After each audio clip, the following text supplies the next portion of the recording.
Hello, my friends. Welcome to day number 2 of the Right Way Week. Let me get my, again, T's crossed, I's dotted here a moment while everyone piles on in.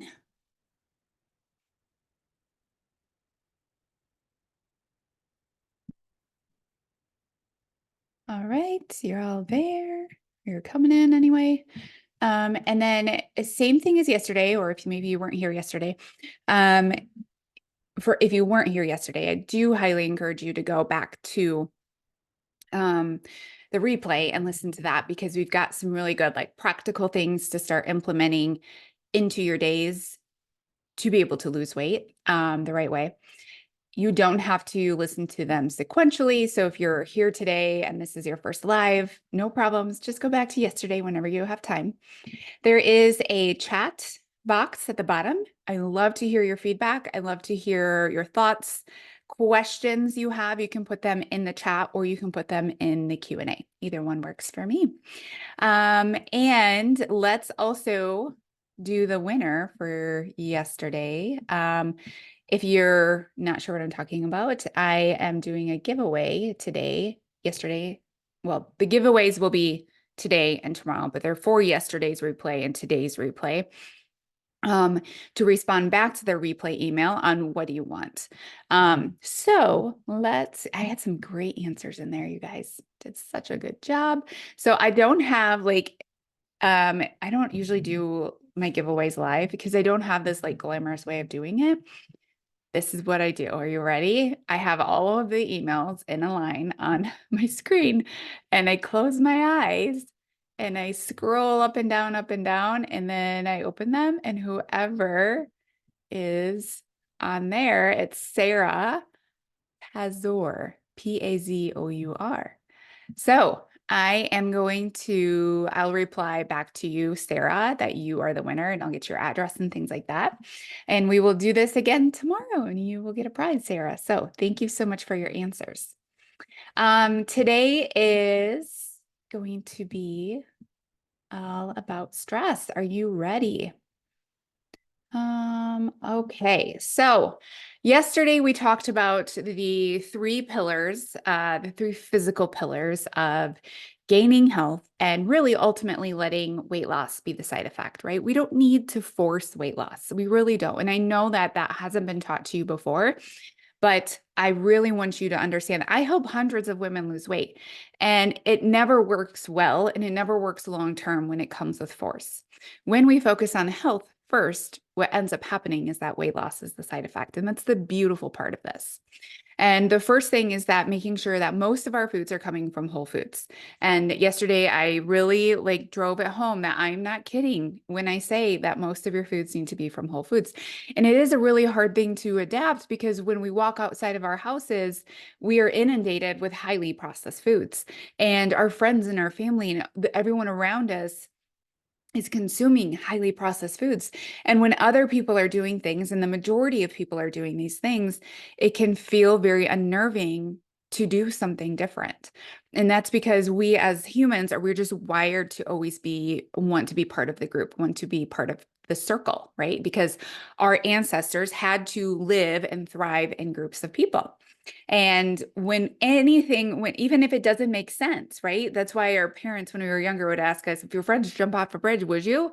And you say no, but then really you think, well, maybe I would, because it's ingrained in us to do what other people are doing so that we are accepted.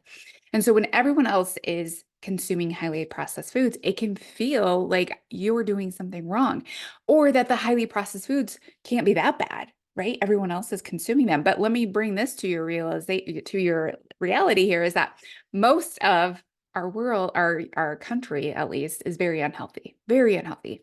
And unless we start making the changes, we're going to continue to go down that road and continue to get more and more unhealthy. And I know that you don't want that for yourself. I know you really don't want that for your children.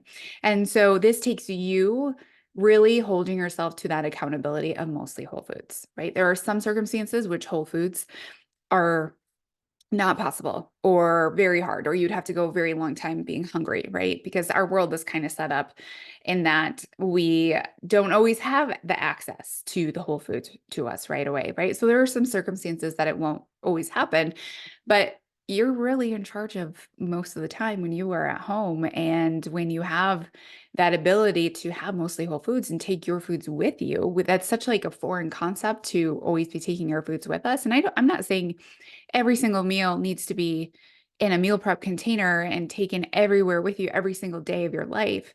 But the majority, I do think so. Like we normalize going through the drive-through and eating that food in our car, but we don't normalize taking the food that we created in our kitchen that's healthy and helps our body. We don't normalize eating that in our car, right? And why not? Right? Just because nobody else is doing it. And that's not a reason not to do something that's good for yourself. We also talked about blood sugar and insulin. Insulin is a hormone that helps regulate your blood sugar stability. And we want to have blood sugar stability so that we have accurate hunger and fullness cues. You don't have to walk around being hungry all the time in order to lose weight. I actually don't think that you need to be, I don't think that you need to be overly hungry in order to lose weight. Now, will you experience more hunger when you're trying to lose weight? You likely will, because you will have longer periods of time in between your meals and your snacks. But the hunger you're going to be experiencing is true physical hunger. It's not emotional hunger, although you will have that, but you're not be reactive to that hunger, that emotional hunger or that mental hunger, right? We're becoming aware of those things. And we're going to be talking about that today and tomorrow.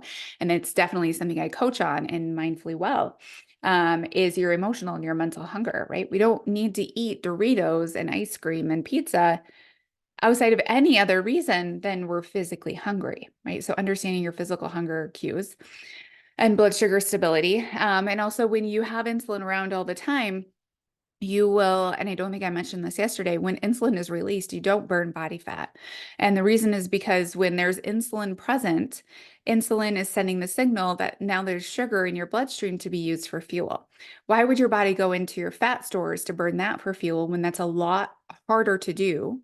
When you could easily just burn the sugar in your bloodstream for fuel. That's always going to be the path of least resistance. It's always what your body's going to choose.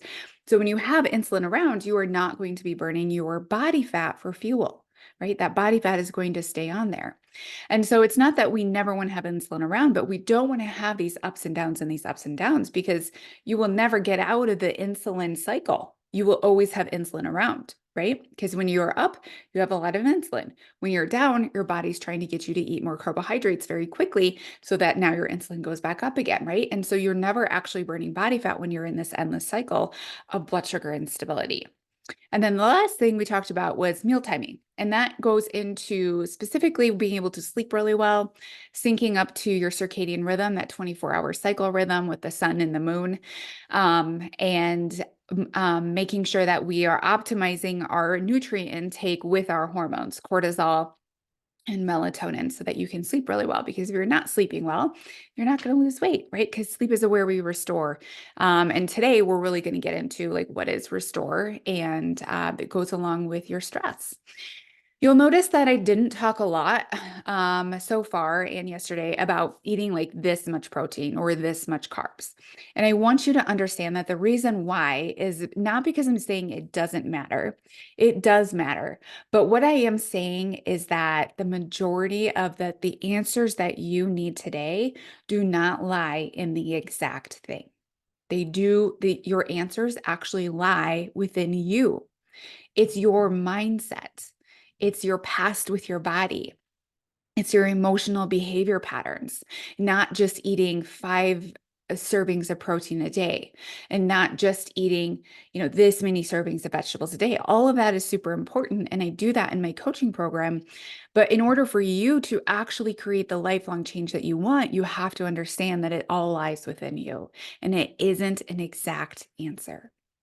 Um, and I know that we like to say that our body isn't where we want it to be because we have our head in a bag of Doritos at night. and we have a big like emotional eating problem, or this thing is my issue. But I actually don't think that that's you. I don't think that you guys are somebody who really has your head in a bag of Doritos at night. I really think that one of the problems that you feel so much resistance within your body is because of your emotional capacity and the resilience. And it's not the Doritos, right? It's actually your stress, and it's what you do from your stress. Sure, you're probably doing some emotional eating and reactive eating, but it goes so much further than that. And this is why your body doesn't feel safe enough to lose weight. And this is the work that we do in Mindfully Well. Sure, you should have XYZ protein, carbs, and fats. Yeah, do we need to take a look at some of your labs and maybe run some more? And that's the beauty of having a coach like me who's specialized and educated and very well versed in these things, is that you don't have to do that work. I do. And I understand it, and it's easy for me, and it's not overwhelming. The work that we do together is the work of you. It's the inner things that have gotten you to where you are today. And I'm telling you the whys of why you've gotten here. And then from there, we work on what needs to be done to heal your body so that you can move from resistance to resilience. And that's what our topic is today. And we want to understand why you've quit in the past, why you start over and over and over, why you seem to bring in more stress instead of managing what you do have so you can feel better. And what you do from your stress matters. It's like when you end up drinking a glass of wine in the evenings and you actually didn't want to drink that day. It looks like eating what's quick and easy. It looks like yelling at your kids. It looks like skipping meals. It looks like trying to manhandle everything in your life with a really tight grip and ultimately becoming exhausted. And it looks like taking on too much and then not leaving any white space for you to really think or feel. So today's going to be all about stress. And really, this is the Achilles heel to your weight loss and your health efforts. If you want to lose weight, and balance your hormones and feel energized, you have to manage your stress. Unmanaged stress with health and weight loss efforts, right? You're trying to lose weight, you're trying to gain health. You might initially have some success, a little bit. You might see the scale move a little bit. But ultimately it's over time, and likely this is where you're at, is that it just starts to create this physiological disaster. And I don't say this lightly. I don't say physiological disaster to try to scare you or to try to make it seem like it's out of your control, right? I say it because this is truly what happens. I'm going to explain what that is today. And I see it all the time, right?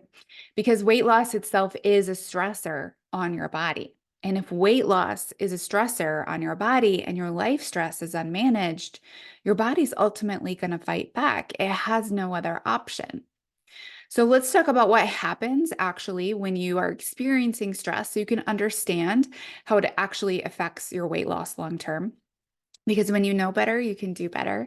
And when you start seeing yourself with compassion and self-love instead of what's wrong with me, why is my body like this, and feeling very frustrated, then you can approach it differently and you can come at it with a different mindset rather than an annoyance and frustrated mindset. So the stress response. Let's say you're in your office, peacefully working, and your 7-year-old opens the door and shoots you with a Nerf gun. I'm saying this from personal experience just the other day. And this wasn't a cute little Nerf gun either. This is a loud, annoying, shooting 7 Nerfs at me at the same time kind of gun. Immediately, what happens is that my brain senses danger, right? It's loud. I jump at that noise and I scream without thought. And this is all involuntary, right? It's my sympathetic nervous system. We have different branches of our nervous system. We have 3 we're going to talk about today. Sympathetic is automatic. And this will also, because I'm scared, I jumped, right? It's getting adrenaline is released and going straight to my muscles. And that's so I can move my body out of that immediate threat of that 7-year-old. And so this is my that fight or flight response that you often hear of. So what will happen is that my heart rate increases, right? My muscles tense, I jump and my breathing becomes shallower, right? It goes right to my chest, into my lungs, so that my lungs have that capacity to really move me very quickly. Glucose is actually released from your storage, your liver. When we talked about yesterday, that glucose stops in your liver and it stores there. It always keeps glucose in there in case of situations like this, that you need to have an immediate source of glucose to get you moving, right? You need to have fuel for that. And then also your digestion will slow down because the digestion of your foods isn't important when you are in immediate danger, right? So it's going to move all of your energy, all of your blood flow to your extremities, to your mind, and away from your gut. So your digestive system will start to slow down. All of this happens instantaneously. You don't have to think about this, right? And then soon after that, I'm like, oh, it's just my kid being a kid, whatever, get out of my office. But my brain realizes, oh, hey, there's no danger here. All is good. You can calm down. But what actually happens after the release of adrenaline, which you would feel that, right? You feel that tenseness, you jump, you scream, your heart rate goes up. And what happens after that, that starts to go down and goes away. Now we release cortisol, and you don't feel cortisol as easily as you feel adrenaline. And cortisol is released just in case. Your body doesn't actually know that this was just your kid. Your body knows that you were just scared. And so it's going to make sure that you're okay. Because remember from yesterday, your body always has your back. So now we have cortisol released into our bloodstream from our adrenal glands. And your adrenal glands are these tiny little glands that sit on top of your kidneys, and they matter how you feel and your weight loss. I work a lot with the adrenals with my clients. They are in charge of your stress, they're in charge of your energy, which are huge parts of losing weight. And then also the third part is your hormonal creation. Cortisol is helpful. We talked about that yesterday. We do want to have cortisol at certain times, released in a way that supports our energy levels and our sleep. Now, this is an excellent example of an immediate threat, but what are we really struggling with when it comes to stress, right? It's not actually situations like that. It's not your kid scaring you. There's not a whole lot of threat to us anymore. The problem is the chronic overactivation of your stress response through physiological factors, like your food stress. So, eating the wrong things, the highly processed foods that your body doesn't recognize, can't use as actual fuel, and just stores it as body fat. Blood sugar instability throughout your day is very stressful for your body. And then skipping meals, going too long without eating, telling your body that there's not enough food here. Also, your environment, so where we put our bodies on this earth, also what we expose our bodies to in our day to day, with the things we touch, the things we eat, the things we cook with, um, all of those kinds of things will give your body a sense of stress as well. And ultimately, your psychological stressors, and this is your day to day stress, right? So, all of this is being unmanaged at the same time. And then you go in and you try to lose weight on top of it. And then this looks like not eating enough. And that sends the message of there's food scarcity for your body. And this will all cause your stress response to be triggered over and over and over again. And this is chronic stress. This is your modern day woman syndrome. This is you, right? And it ultimately is a dysfunction of your nervous system because we're inappropriately using your stress response. Your stress response was created to get you to move out of danger and into safety. But you are not actually in danger in all of these situations throughout your day. And so now you're pushing on that stress response over and over and over again. Pretty soon your body is over your shit, and now it's going to start to downregulate you. Okay. So that's an example of the fight or flight when we talked about our kids scaring us, right? That's fight or flight. But I also want to make you aware that as women, we don't always get into the fight or flight when it comes to the activation of our nervous system. There are two other forms of this that women will more often identify with, and that's freeze or fawn. Now, freezing looks like having so much to do, but you just can't do anything. Okay, so I would identify as a freeze. So I have a list that is, it's like a million, way too much stuff in there. I'm so overwhelmed, and my mind, it just cannot make sense of what to do first. And so what I will end up doing is sitting on my phone and scrolling, right? That looks like freeze. So that's a freeze response. And I was just coaching somebody on this the other day or yesterday in our group call.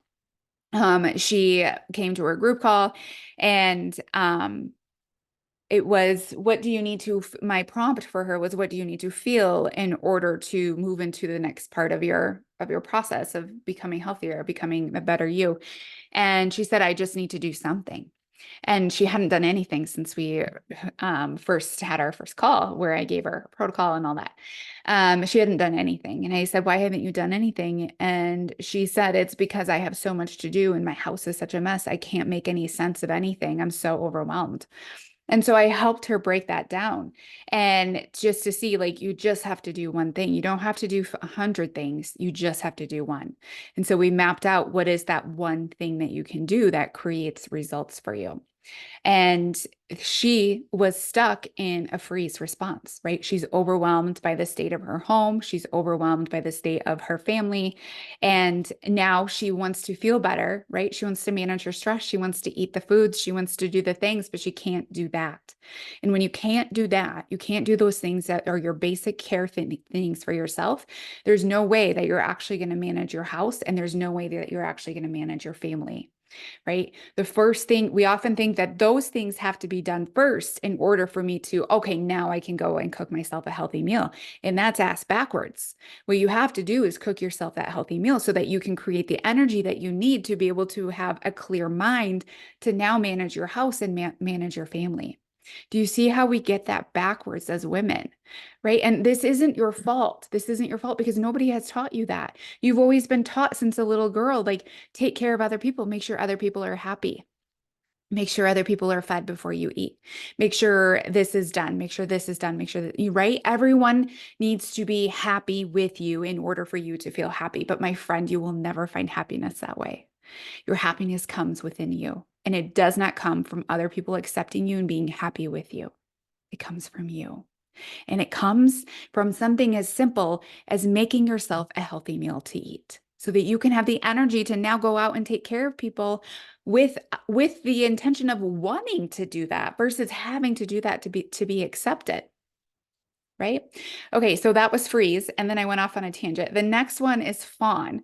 And fawn is exactly what I just explained. It's giving, giving, giving to others before you sit down to take care of yourself. Right? So saying, like, I have, let's use an example of, okay, let's just say I have a lot of work to do. I have a lot of, like, emails I need to be writing in my business. I have a lot of clients I need to talk to, but now the list keeps piling up and it feels very overwhelming and I feel very stressed about this.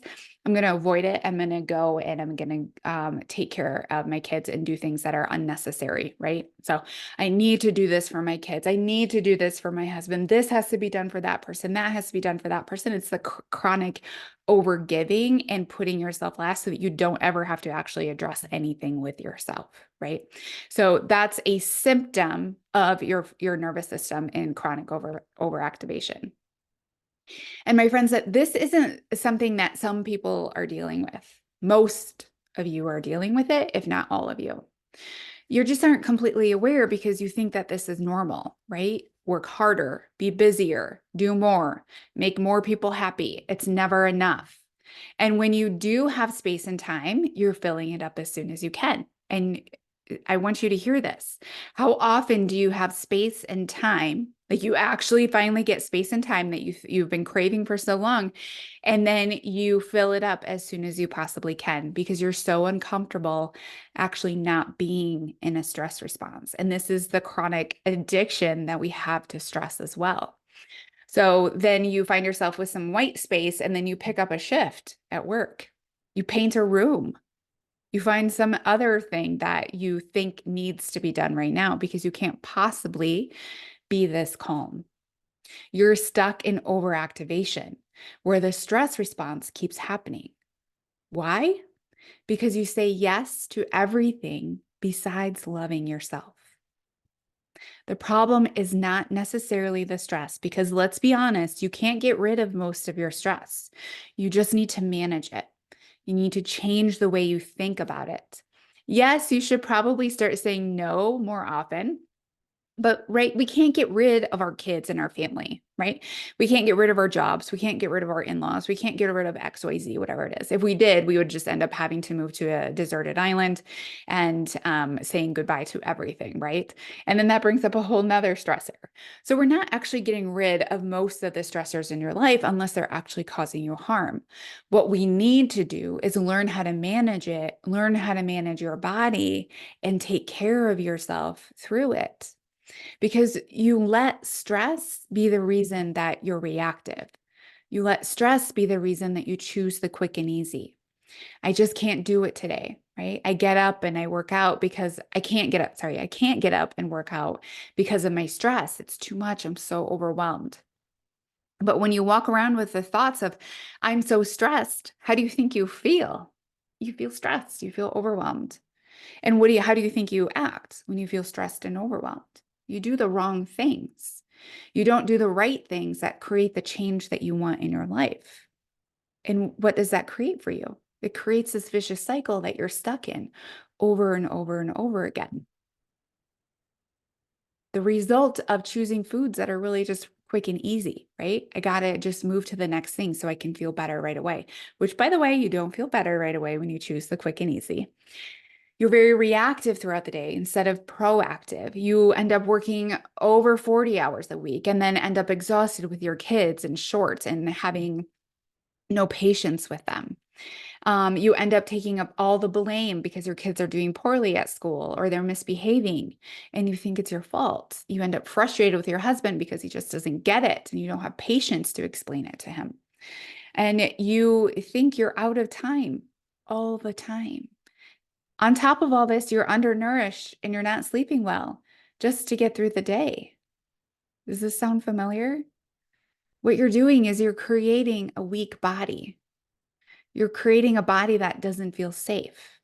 And what do we know about a body that doesn't feel safe? It downregulates and it conserves energy. So let's go back to cortisol quickly. When cortisol, so we have this chronic overactivation happening time and time again, right? It's not just the one time that your kid scares you. It's I'm running late out the door. I'm sitting in traffic. I'm worried about sending this email. I'm worried about finances and I'm thinking about it over and over again. I'm worried about my parents. I am frustrated with my husband. All of these things, they create stress responses. And with that, we know that we will release cortisol. And so when cortisol is hanging around all the time, what is that telling your body? Things aren't good here. Hold on to all your resources. No burning body fats, because our body fat is our resource. And when she eats, you be sure to store it. So what happens when you produce stress hormones all the time because you're stuck in chronic stress? What happens is over time, your body actually is so smart that it starts to protect you even further. So let's say you're very stressed for a long period of time, you have a whole bunch of cortisol. Your body is saying, there's all this cortisol around all the time, but she's not using it. And this doesn't seem to be working. So let's not produce any, because we can't keep doing this, because cortisol, too much cortisol over time is very detrimental to your body. Your body will just continue to break down. And so now it will go into all-time protection and it will protect you even further by down-regulating your cortisol levels. When your stress response is triggered too often, it becomes numb to the response of stress. It becomes like the boy who cried wolf. It's over it. It doesn't care anymore and it's not going to listen. And so now weight loss becomes really hard, because what you put on during stress becomes what feels impossible to get it off, because now you have low cortisol. And that means very low energy production. And low energy production also means low adrenal output. And that means low sex hormone production. Low sex hormone production means no ovulation, hormonal imbalance, poor hormone detoxification, and that will beget more weight gain. Plus, you're tired on top of all that because your body is trying to get you to sit down and rest. Please take a break. Please get better sleep. Please do less because we don't have enough energy. We don't have enough resource for this. And that's why you feel tired and why you feel exhausted. Your body is desperately trying to send you messages that something under the hood is not working and it is trying to get your attention. But instead of paying attention, what you're doing is going to get another latte. What you're doing is grabbing some sugar so you can just get a quick boost. What you're doing is staying in this chronic overactivation over and over again. And you think something's wrong with you, that you're tired. Nothing's wrong with your body. Your body knows exactly what it's doing. You are putting your body in this space and you're not listening to the cues it's giving you. This, in a nutshell, is burnout or adrenal fatigue, if you've heard of that online. Just so we can make it clear, your adrenals never actually get tired. They just get sick of your shit. They just stop responding. It's the boy who cried wolf. You cried wolf too many times with your stress response, and now it doesn't care, and it's not going to listen. So let's talk briefly. I just threw a few hormone things in there, and you were probably like, I have no idea what you're talking about. What does all of that mean? The good news is that I know what all of this means, and I know exactly how to treat these things. And I do not expect you to know these, and I never expect anybody to know these because it is very overwhelming. I have done lots of certifications. I am also a nurse. I understand these things on a very deep level. And I've done lots of trainings and all of that. So I don't expect you to know all of this, but let me just briefly try to explain some of these so that you can really understand what's happening with your hormones in a simple way. So we create hormones in two different forms. Not forms. The hormone is the hormone. We create hormones two different places. We create them in our ovaries as females, unless we are postmenopausal. Now our ovaries do not produce hormones anymore. But if you are perimenopausal or anywhere in between or before that, your ovaries are creating your hormones. The second place we create them is your adrenals, right? Those glands I just explained that are in charge of stress and cortisol and hormone production. So from stress, let's move into hormonal balance. And remember that your hormones do not adjust to cause you problems. They are just adjusting to the environment that you put them in. So whenever we blame our hormones, that our hormones are not working, that is not the place where we put the blame. I love you, but the blame has to be on you because you are the one that put them there. Now you are the one that has to get them out. And the good news is that if you got them in that place, you can actually get them out, right? If we know they can respond to a poor environment, we know they can respond to a good environment. That's the good news. That's the best news I could give you all day. So hormones are really just chemical messengers. They receive and send messages based on the information that you give them. So if you are chronically stressed, what's the message that your hormones receive? Things aren't good here. Downregulate, produce less, protect her, do not reproduce, do not ovulate, cue infertility, right? Why do we have so many infertility problems now? This is why. Low libido, make sure she doesn't want to have sex, estrogen dominance, and more. So briefly, let's talk about estrogen dominance. What is estrogen dominance? Because it is a problem in our day. It's something I see all the time. And it's a problem mostly because of your stress. Your stress is sending the signal that things aren't okay here and we need protection for our body. And then it's like, please, for the love of God, don't create more humans in these conditions, because you aren't taking care of yourself. You can't take care of another human, right? So you never actually create enough progesterone to offset the amount of estrogen that you have in the last half of your cycle, which will make for awful periods and some of the symptoms like heavy periods, irregular periods, water retention, breast tenderness and breast changes, lots of headaches or migraines, weight gain. So one of the reasons I can easily explain weight gain from estrogen dominance is that when estrogen grows things, right? That's why the first part of your cycle, your period, is just mostly estrogen because it's growing that lining in your uterus to be able to house an embryo. And if we know estrogen grows things, it grows the lining of your uterus. It also grows your breast tissue. It also grows your body fat. And then your body fat also creates estrogen. And your estrogen creates more body fat. And so it's this cycle over and over again when you're in estrogen dominance. And so that means estrogen is taking over the whole menstrual cycle or the absent menstrual cycle. So you're not getting a cycle. You are likely in the estrogen dominant state. Um, Weight gain, mood swings, painful periods, lots of PMS, fertility challenges, some thyroid problems, lots of sugar cravings, fibroids, and lots of brain fog. Those are all symptoms of estrogen dominance. And a lot of you are probably like, oh my God, that's me. And yeah, it might be, especially if you feel like you are trying to lose weight and you can't. And that's many times when I have a new client and I run a Dutch test on her, and she's feeling so frustrated. She's feeling like there's nothing is ever going to work. Um, I've tried everything. I worked with coaches. I worked with nutritionists. I worked with dietitian. I've done this. I've did Ozempic, all of these things. Nothing's worked. And then I run a Dutch test on her and I say, well, you're not ovulating and or your estrogen is very high. Your progesterone is very low and you probably have some blood sugar issues as well because of XYZ. There we go. We know exactly why you're not losing weight. And so now our job is to get your body to start moving that estrogen out and to start creating progesterone. And that's the beautiful thing. Like we can do that, right? We get an answer from a Dutch test, which I do that in my practice. And now we have a very good answer. Now, that doesn't mean that as soon as we start estrogen detoxification process, that the weight just falls off the next day, right? It's still a process because likely this happened from stress. We also have to heal the stress response, right? So it does take some time. But I love finding answers, right?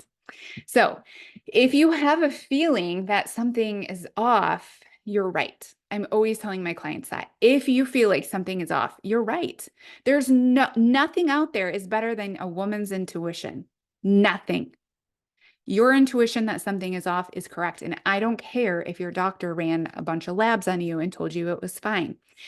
Fine is not optimal. You feel the way you do because you're fine, right? You are fine. You're living, you're breathing. No one's actually dying from these things. And that's what these lab tests are looking for, to diagnose you with a disease that they can give you a medicine for. They don't have that for this, right? So the labs that your physician is going to run, and there's always a day, place, time for Western medicine and doctors. I'm not bashing that at all. But I am saying that there is a place and a time to run different kinds of labs to look for the functionality of your body so that you can be optimal and you can stop living through life as a fine body. You can actually live your life as optimal until you almost die, right? There probably has to be a period of time before that you're probably not optimal, but you don't have to live a life where you're subpar. Like, come on, we are better than that. This is 2024. We have got to make some changes. And if you want to live your life in a way that you get to the end of it and you're like, God, I'm so proud of this. I'm so glad I did everything. You've got to have a body that will take you all the way there. You cannot have a fine working body. It will not do exceptional things. And you are exceptional, and you've got to get your body functioning exceptionally. So take this example that I often see. You're tired, you're stressed, you're gaining weight. Cue everyone here, right? The reason you're tired is because of your stress. Your stress feels more intense because you're tired. And now your stress will downregulate your hormones and you will make less estrogen, which now will exacerbate your fatigue. Now you're tired on top of tired. And less estrogen means you're less likely to ovulate. And when I say ovulate, you guys, I don't care if you actually want to have babies, if you're way done with having babies, if you don't want babies at all. This has nothing to do with babies. This has everything to do with your hormones. Okay. No ovulation means that there's no progesterone to offset your estrogen. So now you are dominant in estrogen. Every hormone in our body is a yin yang, right? When one goes up, the other goes down and vice versa. It's like a seesaw. They balance each other out. Estrogen and progesterone are yin yang hormones, right? They're buddies. One is up, the other is down. So now you're producing very little estrogen. You're not ovulating. And so now you're producing, you don't ovulate. Okay, there we go. We don't ovulate. Now you have very low progesterone. Okay. And they feed off of each other beautifully. And this is often why perimenopause can feel so uncomfortable, because you have very little progesterone and you still have quite a bit of estrogen, and it doesn't offset that estrogen. And this is also why it's so important to manage your stress before and during perimenopause, because if you don't, and then your ovaries are not producing very much hormone, where are you going to get your hormones from? Because remember, your adrenals are part of the hormone creation process. If your ovaries aren't doing it and your adrenals are kaput, where are you getting your hormones? You're not. You're not. And it's going to be pretty miserable during perimenopause. Perimenopause in and of itself is always going to be a fluctuation in ebb and flow, and it's going to have extremes of highs and lows. That is what it is. Okay. But the feelings of perimenopause will be so much more intense when you are highly stressed, because your body can't tolerate and it cannot help you out where it needs to help you out. Okay. And so your adrenals are kaput. How are you going to have any hormone production? You're not. Okay. So what prevents ovulation? There's two things: stress and birth control. Birth control will prevent ovulation in most cases, depending on the type that you use, right? The most common ones that I see are IUDs and birth control pills. Birth control pills, you will not ovulate at all. IUDs, sometimes you will, sometimes you won't. But if you choose to use birth control for contraception, this is always your choice and fully supported by me. However, if you're using it to dull your hormone pulses throughout the month, I just want you to know that this is a Band-Aid approach, and you're not fixing anything. You're just quieting the ebbs and flows. And the ebbs and flows can actually be a beautiful thing. And the absence of them can actually inhibit your ability to lose weight, because if you're not ovulating, you do not have that offset of hormonal balance. And then stress prevents ovulation, because your body recognizes that now is not the time to create another human, right? After all, you're barely keeping yourself together. We can't grow another healthy human and take care of a healthy human when we're sending stress responses to our bodies all day long. And so it does what nature intended, and that's not to produce more humans during dire conditions, right? So even though you don't want to, this isn't about fertility, this isn't about, although I will say this last mindfully, well, there was a lot of pregnant people. Anyway, so this isn't necessarily about fertility. However, you balance your hormones, you get a baby. It's about creating hormonal balance. It's hormonal balance. Ovulation needs to happen for hormonal balance. So if all of that sounds overwhelming, don't worry. That's my job.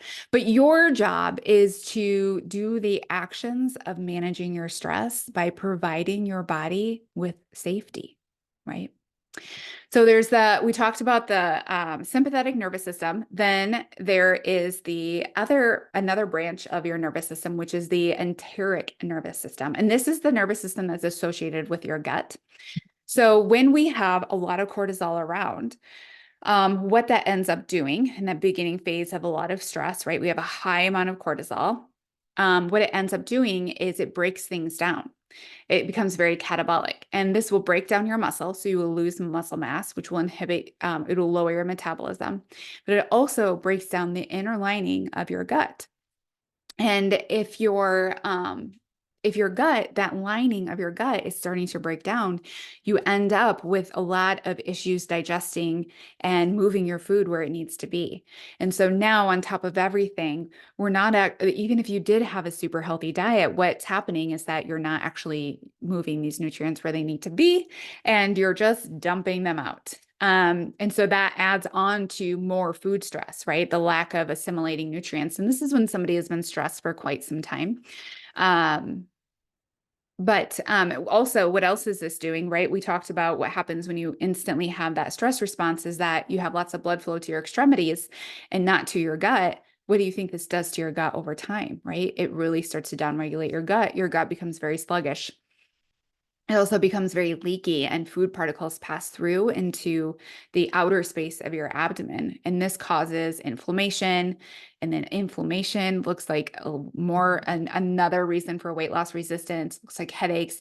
If you have a lot of joint pain, if you have a lot of brain fog, hair loss, thyroid dysfunction, those kinds of things, you often will have an issue with your gut. And anytime somebody also has an issue with their hormonal imbalance because of stress, I also know that their gut has been impacted. And so even if you think like everything is fine, it's such a slow process that many times women are not aware of really how low functioning their gut ability has become. And so you might have very blaring symptoms and you might have very few symptoms, but we want to remember that your gut is like the center of your health, right? This guy is in charge of things. It's also attached to your brain, which your brain is also the command center. And so these guys are talking all the time, your gut and your brain. If your gut is feeling very stressed because of all the stress hormones going on in your body, your brain is getting that as well. And so things are not functioning where they need to be. And even the most beautiful diet you're eating, those nutrients aren't getting where they need to be. And then this results in more energy, low energy production. Low energy production. I said it many times today. I'll say it many times in the future. Low energy production is the main reason for weight loss resistance. Now, where it's stemming from can come from a lot of different areas. It's always coming from stress, but think about, the food stress, the psychological stress, thyroid, metabolism, muscle, all of that is going to play into your energy production. So it's not, you can see here, it's not just about weight, right? If I was just a weight loss coach, I would just tell you to eat less and move more, but I know that that's not your answer. It's about your health. And really, it's about the joy and the presence of your life and not just going through the motions. Because when you get to this point of intense fatigue and energy downregulation and frustration because what you've done over and over isn't working, you get tired, right? You get over it. And these stressors are far more dangerous to your health and are causing weight loss to be increasingly difficult. It's not just about weight. The problem isn't your kid scaring you either.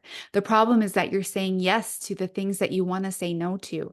The problem is that you don't have boundaries for yourself or for anyone else or for your energy or for your time, and you're not managing your day-to-day stress. The problem is that you're not taking the pilot seat in your own life.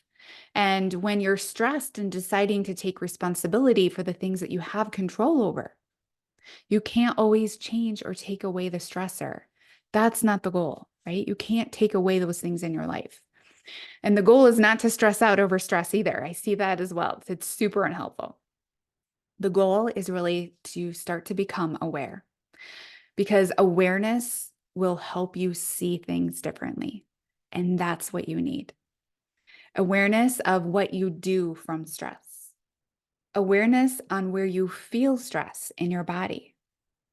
Awareness of why you truly are stressed. And just so you know, it's not usually the thing right in front of you. And then awareness if this is worth your stress response or not. Because there are times in your life when your stress response is valid and necessary, but most of the time, it's not. You really do not have endless capacity for stress tolerance. It's like a savings account that you are not putting any more in. You just keep withdrawing from it and then expecting there to be more money in that savings account in the future when you're not actually putting money in. You're just drawing money out. That's the same thing with your stress response. You do not have an endless capacity for this. So, my friend, if you do not take care of this yourself, the unfortunate thing is that life will force you to take care of it. And it never looks good when that happens. We have to stop our emotional world from hurting our physical one. There's always a underlying reason why we ebb towards stress, and it's because of a feeling. We always want to feel a certain way, or we desire a feeling. So we're trying to change something within us, right? If we know it's within us, we're actually in control. So the opposite of that fight or flight response or the freeze or fawn response is your rest and your digest. It's your parasympathetic nervous system. So this is the third part of this. And what do you think happens when you're in rest? Productive, safe weight loss. Energy production. You start producing energy instead of down-regulating energy. And this equals you being productive and happy. Also, you get deep restorative sleep. You wake up feeling rested. You have those feelings of joy, of contentment, of confidence, and truly understanding yourself and building trust with yourself. You become the woman who does what she said she was going to do. These are all the things that you told me you want. All the things that you replied back with yesterday and today. All of you said these things. And so if we know that you said that these are the things that you want, and we know in order to get them, you have to learn how to move into rest and digest, we have your answer. Because you want to finally be present with your family instead of crabby or reactive or annoyed because your mind is so cluttered with overwhelming thoughts and the worry that you'll never feel like yourself again. You'll never have energy again. You'll just always be like this. You'll never be able to put clothes on again that fit well. You'll never feel confident in groups of people. You'll always be adjusting the clothes so that they hide your roles. How often do you take your frustrations of stress and overwhelm and being mad at yourself for feeling the way you do out on your family, only to feel guilty 5 minutes later? Because this is not because you're a bad mom, and it's not because you're an angry wife. It's because your mind is on overload and is trying desperately to get your attention, but you're not listening. Rest and digest is a part of Mindfully Well in my coaching practice. Because if you can't do that, if you can't learn how to get into rest and digest, then you can't lose weight. It's the end of the story. Plus, remember, you want the feeling of weight loss, right? Not the actual weight loss. And weight loss won't feel great, even if you did lose weight and you still feel this way. Weight loss isn't going to feel great if you're running around completely disconnected from your body and very overwhelmed, right? You know that feeling. And one part of Mindfully Well that I'm so proud of, and that really gives my clients the results that they love and they keep coming back for, right? So, and just, I'm going to put this out here. My clients keep coming back to the program, so that limits new spaces available. And as of this morning, I have less than 10 spots open out of 50. So here's your chance if you want in, right? So you want the feel, where are we? Okay, so the part that of Mindfully Well that I'm so proud of is that I'm not just telling you to manage your stress and having you come back to me and say, okay, I did it. Because I know that that's not helpful. And I know that if you knew how to do that, you would do it, right? You don't want to feel this way. And so what Mindfully Well is that, yes, I give you nervous system support tools so that you know how to move your very overwhelmed stress body into a state that feels better, that you learn those tools so that you have control over your body. But also the coaching aspect of really getting into the nitty-gritty of really truly why you're stressed, right? Because we know it's not the things around you. We know it's not because your family can't pick up their socks. We know it's not because your boss is a jerk. We know it's not because of your finances. We actually know it's because of you and the thoughts that you're creating. And the thoughts that you're creating are creating a feeling that you have. And then your feeling from there is your actions of eating the wrong things, of choosing the quick and easy, of yelling at your family. Those are the actions, and that creates the result that you have, which is where you are right now. And so what I need to do as your coach is that we need to go in here and we need to find out what's going on. Why are you stressed? And it comes with coaching. And coaching is very abstract, right? For me to just say here and say, I'm going to coach you, and you've never been coached before, it is hard to put your fingers on that to make it very tangible for your brain to understand this. But I can tell you that it works, right? So I have a quote from one of my clients who said, my day-to-day stress has been the biggest change since starting Mindfully Well. At the very highest point of stress in her life, we began. And the tools helped her so much in being able to manage her stressors. She said that the support of normalizing her struggle has been huge for her. She took time that could have been much darker and brought it back to light. She's very grateful for the program, and she can't wait to continue to learn and grow. And actually, this client of mine, she went through an incredibly stressful time right when we began coaching. She lost a family member, and what she ended up doing was maintaining her weight through that, where normally she was a very emotional eater. She would have gained many pounds during that. And then once we began the healing process, she is losing weight. And I'm so proud of her. She's always willing to do the work. She's always willing to come to the coaching. She's willing to manage her stress. She's found so many different things to be able to do to support that. And that's really what it's about, right? And because her stress is managed, now she can lose weight. And she was able to maintain herself during that incredibly stressful time when her body was feeling very, very heavy. So, it all starts with your stress. It's the psychological stress, it's your food stress, it's your environmental stress. Chronic stress is the junk food for your body. And I think it's even worse. You can see that it not only feels bad in the moment, but it's really a long-term game problem, and it causes problems long-term. Now, this today feels a little Debbie Downer, right? I gave you a lot of like, oh, that sucks kind of news, but I want you to see how vital this is to your health and your weight loss. If you're trying to lose weight, but you're not managing your stress, my friend, you're running in circles. But the good news is that if you got yourself here, you can get yourself out. You can start today. You just have to be willing to ask yourself questions and answer them. You have to be willing to ask yourself questions on, what do I do from my stress? What are those actions that will just demonstrate that I'm stressed out? Right? For me, it's yelling at my kids, it's being short with my husband, it's not having any patience while I'm driving my car, and it's usually over consuming chocolate, right? Those are my actions. I know them. I know if I'm doing those things. I'm like, hey, maybe you should take a break and see why are you really stressed? Why do you feel this way? Where do you feel stress in your body? You need to be able to connect your mind and your body so that these guys are communicating, right? You don't have to wait months until you're like, why do I have this stomach ache all the time? Oh, maybe I should take a break and see what's actually going on inside. Um, why am I stressed? It sounds like such a simple question, but it's so hard to answer because we often think that I'm stressed because my boss is a jerk, but that's not actually why we're stressed, because we can have bosses that are jerks and not feel stressed, right? So there's something going on where you are feeling this way because that person is treating you away, right? Why is it a problem? Why is this thing a problem? So many times I use the sock example all the time. Um, nobody told me about motherhood that there were so many socks involved. Like, there's so many socks and they're never on people's feet.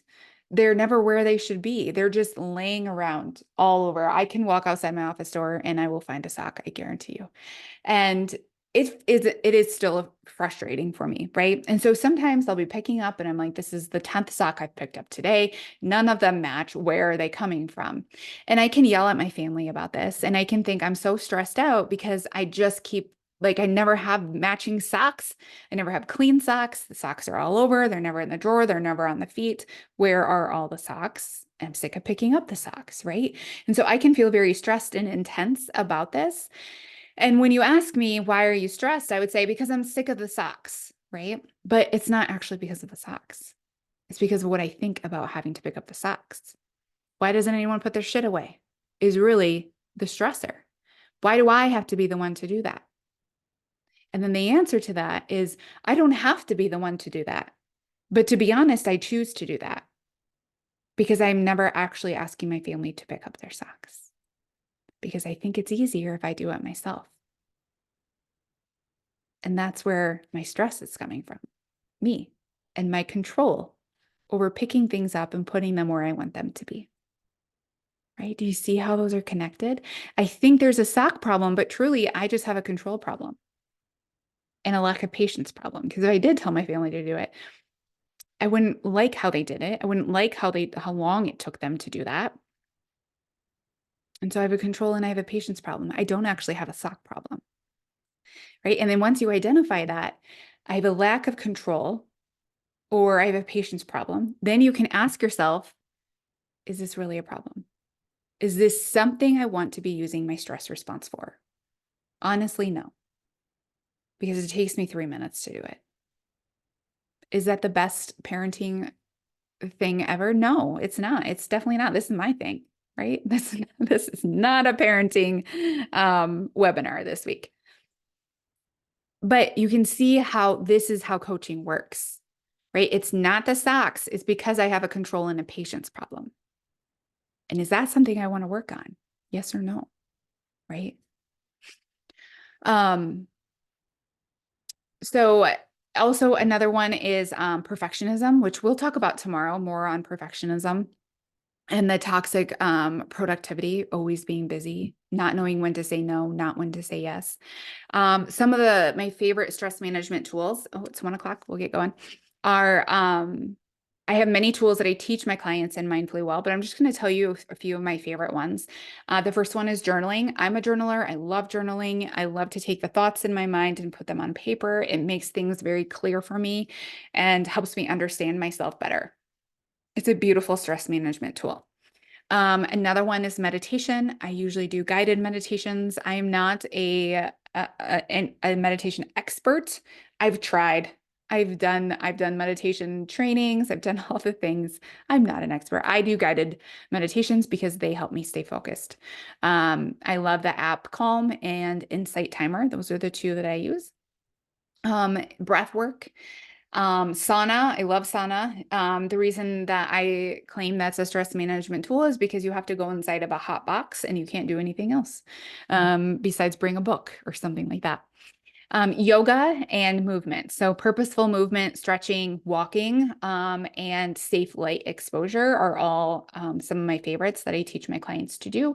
If you were in the Live Well Project, we learned all about these as well.